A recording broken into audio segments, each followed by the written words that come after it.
Hello everyone, स्वागत है आप सभी का मेरे चैनल नॉलेज ऑफ हिस्ट्री में।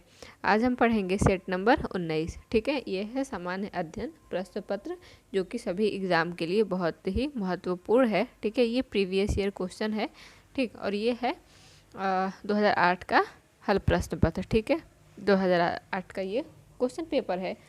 ठीक, इसके पहले हम लोगों ने 18 सेट लगा चुका है, तो आप लोग अगर वीडियो नहीं देखा होगा तो आप लोग जाकर प्लीज़ देख लें, और चैनल पे नए हैं तो प्लीज़ चैनल को सब्सक्राइब कर लें और बेल आइकन को भी दबा लें। ठीक है, और वीडियो अच्छी लगे तो लाइक और शेयर भी कर दें। तो चलिए स्टार्ट करते हैं। ठीक, तो सबसे पहले हम देखेंगे प्राचीन इतिहास। ठीक है, तो सारनाथ स्तंभ का निर्माण किया था, किसने किया था? अशोक ने किया था। ठीक,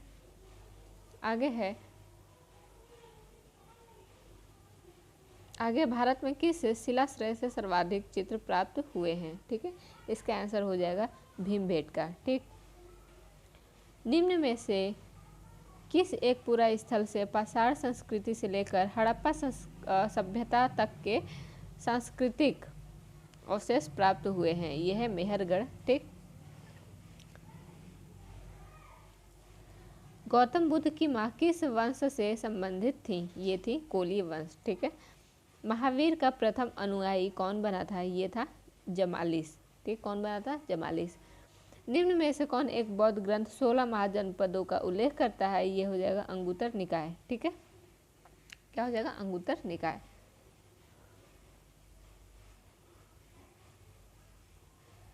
आज 50 क्वेश्चनों की सीरीज है। ठीक, तो प्लीज़ बने रहिए।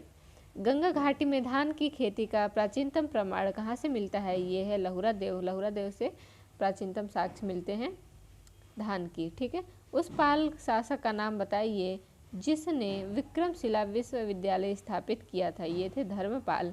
ठीक,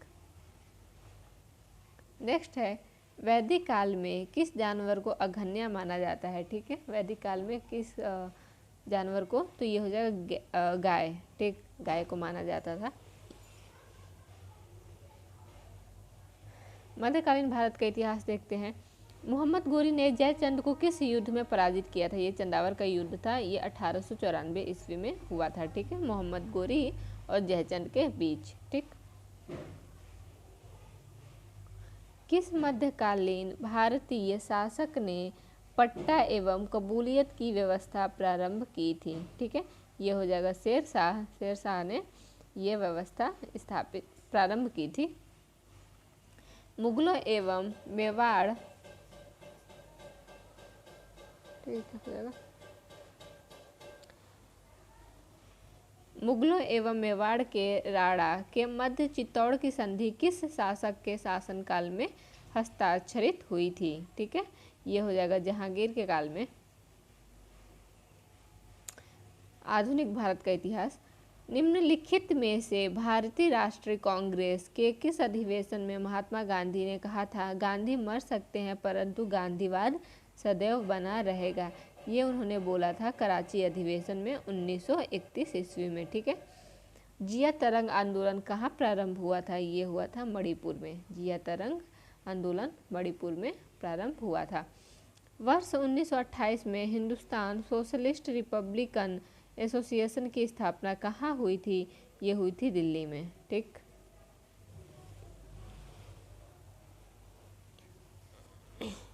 आगे देखते हैं। गांधी जी को किसने सर्वप्रथम राष्ट्रपिता कहकर संबोधित किया था? ये थे सुभाष चंद्र बोस। ठीक, गदर पार्टी की स्थापना हुई थी संयुक्त राज्य अमेरिका में। ठीक, गदर पार्टी की स्थापना हुई थी संयुक्त राज्य अमेरिका में, और ये किसने किया था? तो लाला हरदयाल, ठीक है, जिन्हें किया था। निम्नलिखित को कालक्रमानुसार व्यवस्थित कीजिए। सही उत्तर का चयन नीचे दिए गए कूट से करिए। ठीक है, दिया है असहयोग आंदोलन, सविनय अवज्ञा आंदोलन, खिलाफत आंदोलन और भारत छोड़ो आंदोलन। ठीक है, तो भारत छोड़ो आंदोलन हो जाएगा 1942 ईस्वी में। ठीक, और ये हो जाएगा खिलाफत आंदोलन है, ये 1918 ईस्वी में है। चंपारण आंदोलन के ठीक बाद हुआ था। ठीक है, तो और असहयोग हुआ था कब हुआ था असहयोग आंदोलन? आप फटाफट बताइए कमेंट बॉक्स में, ठीक है। तो इसका हो जाएगा 3। असहयोग आंदोलन, थोड़ा कंफ्यूजन है।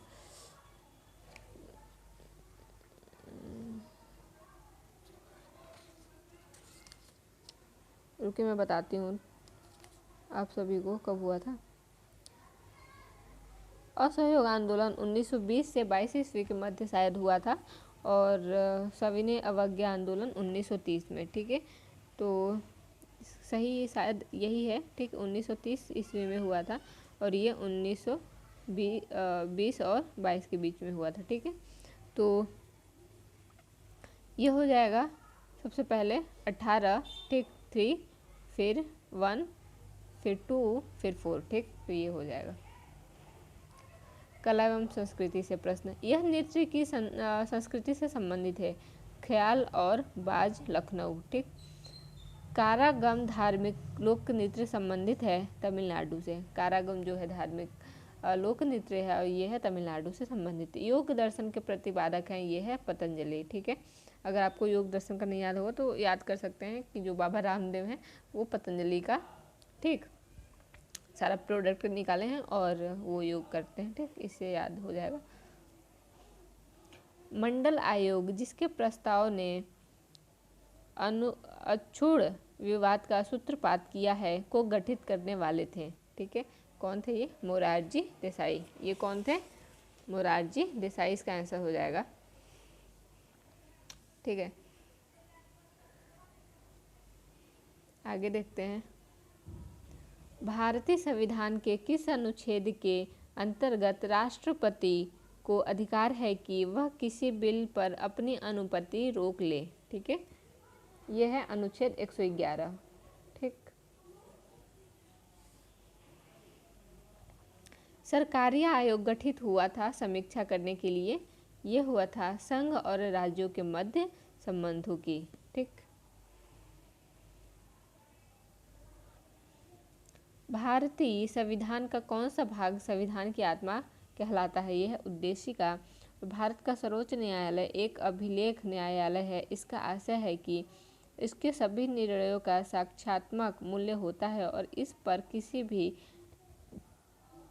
न्यायालय में प्रश्न चिन्ह नहीं लगाया जा सकता है, ठीक। यह इसका आंसर हो जाएगा कि इसके सभी निर्णयों का साक्ष्यात्मक जो है मूल्य होता है और इस पर किसी भी न्यायालय में प्रश्न चिन्ह नहीं लगाया जा सकता है।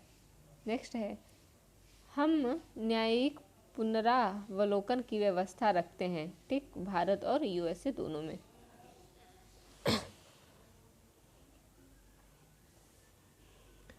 कथन एवं कारण के क्वेश्चन। केंद्र राज्य संबंधों पर पुनर्विचार की मांगें बढ़ती रही है और फिर राज्यों के पास विकास कार्यों के लिए पर्याप्त साधन नहीं है। तो ये ए और आर दोनों सही है और जो ए है, ए की सही व्याख्या आर करता है, ठीक।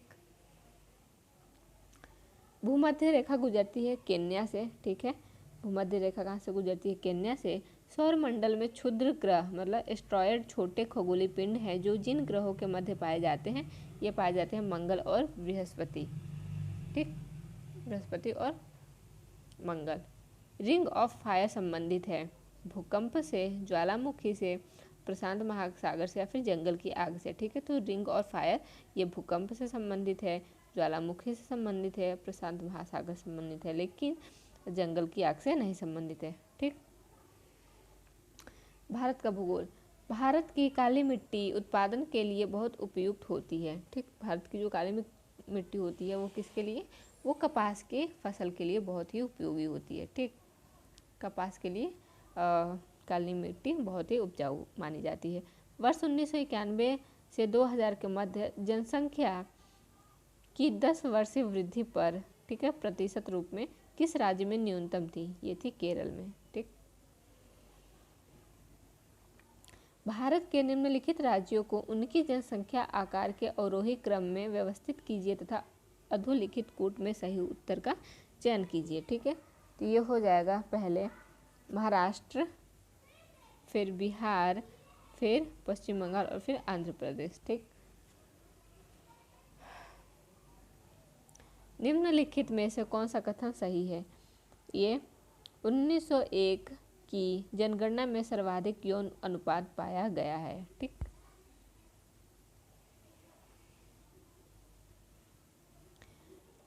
ये हो जाएगा निम्न में से कौन से कथन राजस्थान के मरु क्षेत्र के लिए सही है? सही उत्तर के चयन हेतु नीचे दिए गए कूट का उपयोग कीजिए। ठीक है, तो पहले पढ़ लेते हैं चारों। यह विश्व का सबसे घना बसा मरुस्थल है। ठीक, यह लगभग 10,000 वर्ष पुराना है, जिसका कारण अत्यधिक मानवीय हस्तक्षेप रहा है। यहाँ केवल 40 से 60% क्षेत्र ही कृषि हेतु उपयुक्त है और शुद्ध बोए गए क्षेत्र में वृद्धि के कारण चारागाह क्षेत्र के विस्तार में कुप्रभाव पड़ा है। ठीक, ये हम लोगों ने पढ़ लिया। अब देखते हैं इसका कोड। तो ये क्या हो जाएगा? 1 2 3 4, मतलब चारों सही है। ठीक है, फिर आते हैं निम्न कथनों पर विचार कीजिए तथा नीचे दिए गए कूट से सही उत्तर का चयन करिए। ठीक है, महाराष्ट्र, तो इसको सही कर लेते हैं। ठीक, महाराष्ट्र देश का सबसे नगरीकृत राज्य है। ठीक है, नहीं, ये नहीं हो सकता। ऐसा नहीं कि महाराष्ट्र ही सबसे अधिक है। नगरीय वृद्धि से तटीय क्षेत्र कंक्रीट के जंगल में बदल रहा है। ठीक है, ये सही है। यहाँ मुंबई से अहमदाबाद के बीच देश के सबसे बड़े विहंगर का निर्माण हो रहा है। ठीक, मुंबई से अहमदाबाद, हाँ ये सही है। यहाँ के नगर मलिन बस्तियों से भरे और अत्यधिक प्रदूषित हैं। हाँ ये भी सही है। तो क्या हो जाएगा? 2 3 और 4 सही हो जाएंगे। ठीक, निम्न में से कौन सा स्थान सबसे कम है? ठीक, लेह, सॉरी सबसे कम वर्षा प्राप्त करता है। ये हो जाएगा लेह। 2001 की जनगणना के अनुसार निम्नलिखित राज्यों में से किस में सर्वोच्च साक्षरता स्तर है? ये हो जाएगा मिजोरम। भारत में 2 सर्वाधिक नगरीकृत राज्य हैं, गोवा एवं, ठीक, सर्वाधिक जो नगरीकृत है वो हो जाएगा गोवा एवं मिजोरम। ठीक, भारत की 1/4 से अधिक नगरीय जनसंख्या जिन 2 राज्यों में निवास करती है वो है महाराष्ट्र एवं उत्तर प्रदेश। ठीक, निम्नलिखित में से कौन सा बंदरगाह भारत के पूर्वी तट का नहीं है? ये हो जाएगा पारादीप। ठीक, आगे देखते हैं। 2001 की जनगणना के अनुसार भारत में नगरीय जनसंख्या का प्रतिशत है। ठीक है, यह है 27.8%। ठीक, क्या हो जाएगा? 27.8%।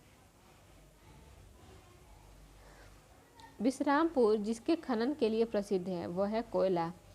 निम्नलिखित शैल तंत्रों में से कौन भारत में कोयला नीचेओ मतलब डिपॉजिट्स का प्रमुख स्रोत है? ये गोंडवाना तंत्र। ठीक, फिर कथन क्वेश्चन।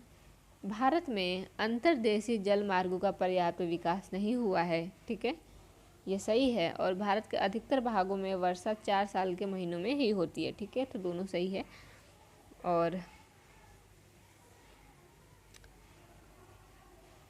इसका ए जो है वो सही व्याख्या है आर का। ठीक, निम्नलिखित में भारत का कौन सा क्षेत्र मृदा अपरदन इरोजन से अत्यधिक प्रभावित है? ये है चंबल घाटी। ठीक है, कार्डमम पहाड़ियाँ जो है जिनकी सीमाओं पर स्थित हैं वे हैं केरल एवं तमिलनाडु। ठीक है, दामोदर जिसकी सहायक नदी है वह है हुगली। ठीक है, इसमें क्या करना है? इसमें मिलान करना है। 50 नंबर क्वेश्चन। तो जो बादाम पहाड़ है वो हो जाएगा लौह अयस्क। ठीक, कोडरमा जो है वो हो जाएगा अभ्रक, और मोसाबानी जो है वो हो जाएगा तांबा, और रवा है वो खनिज तेल। ठीक है, तो ऐसे हम मैच कर लेंगे। तो आई होप आप लोगों को वीडियो अच्छी लगी हो तो प्लीज़ लाइक शेयर और सब्सक्राइब कर दें। ठीक है, मिलते हैं नेक्स्ट वीडियो में। Thank you.